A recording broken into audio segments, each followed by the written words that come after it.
எந்த கட்சியோடும் எனக்கு கூட்டணி இல்லை, நான் தனித்து 234 தொகுதிகளிலும் களம் காணப் போகிறேன் என்று அவர் சொல்லப் போகிறாரா என்று நான் கூர்ந்து அவருடைய உரை முழுவதையும் கேட்டேன். ஆனால் எந்த இடத்திலும் அவர் அப்படி குறிப்பிடவில்லை.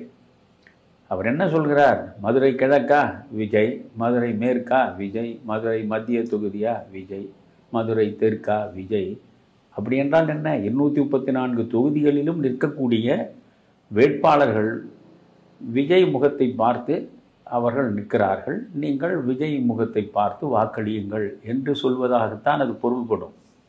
எனவே அது அவருடைய கூட்டணியில் இருக்கக்கூடியவர்கள் நின்றாலும் அவர்கள் கூட்டணியில் இருக்கக்கூடிய வேட்பாளர்கள் என்று நீங்கள் கருதாமல் என் முகத்தை நீங்கள் அந்த கூட்டணி வேட்பாளருடைய முகத்தில் பார்த்து எனக்கு வாக்களிப்பது போல் நீங்கள் பாவித்து வாக்களிக்க வேண்டும் என்று சொல்கிறார். அவையெல்லாம் எந்த விதத்திலும் தவறானவை இல்லை. ஆனால் கூட்டணி வைப்பாரா